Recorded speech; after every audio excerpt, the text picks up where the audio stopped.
Majesties, Highnesses and Excellencies, Your Excellency Secretary General of the United Nations, ladies and gentlemen. At the outset, allow me to congratulate His Excellency Mr. Abdullah Shahid on his election as President of the current session of the General Assembly. We wish him success in this noble task. I would also like to commend the relentless efforts of his predecessor, Mr. Volkan Bozkir, and his wisdom in presiding over the previous session during an unprecedented pandemic. The Kingdom of Morocco would like once again to congratulate His Excellency Mr. Antonio Guterres on his re-election to a second term.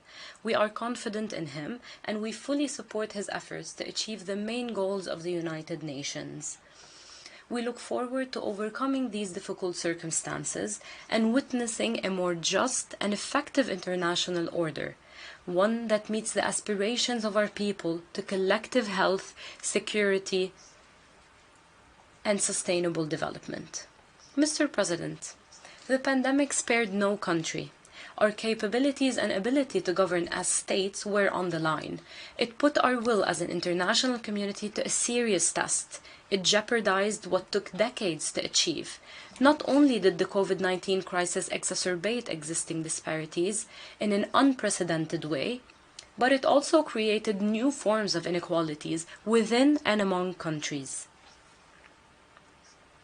Whether at the political, socio-economic, security, or environmental level, the pandemic reminded us of the vulnerabilities of humanity. It undermined our borders and national priorities and destabilized what we have taken for granted in terms of production, consumption, and distribution patterns. It unveiled the gaps in our medical, employment, and social protection systems. At the international level, the pandemic shed the light on a number of shortcomings in our multilateral governance. At a time when national policies were at the forefront of global efforts to fight and contain the pandemic, multilateral work did not unfortunately rise up to the challenge.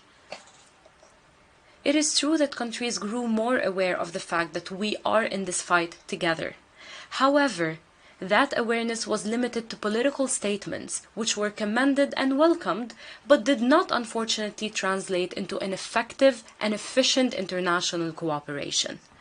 Criticizing multilateralism is not my intention. I am merely providing an objective and rational assessment of the practical and tangible steps that we have taken as members of the United Nations. This pandemic is also a real-time, comprehensive test of the effectiveness of this international organization. It puts us before a historic responsibility.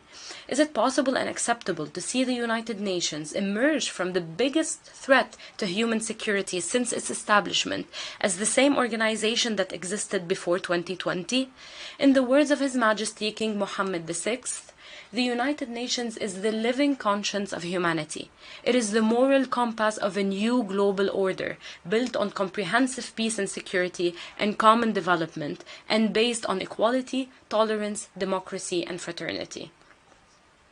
Hence the need to work together to establish a new world order, a platform for an effective common work, one that goes beyond intentions and intellectual arguments and guides us towards a transformative mobilization through a practical roadmap that promotes collective security in all its dimensions and addresses the current and emerging threats. Multilateralism must not become a dead letter.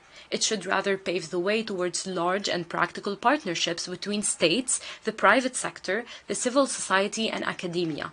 This pandemic has revealed the urgent need for a pragmatic multilateralism, whose legitimacy is based on its effectiveness in ensuring the rights of citizens to security, health, and development. Mr. President, vaccination today is our last line of defense in the face of the pandemic. It is also an opportunity to prove our will and capabilities to give new impetus to multilateralism. We commend the excellent work of scientists and researchers in developing and testing safe and effective vaccines. We strongly stress, however, that the main goal is to ensure full access to vaccines and their fair distribution to all countries and societies, as they are a commodity shared by our humanity. A just distribution of vaccines is a moral obligation. It is part of our calls for collective security based on which our organization was established.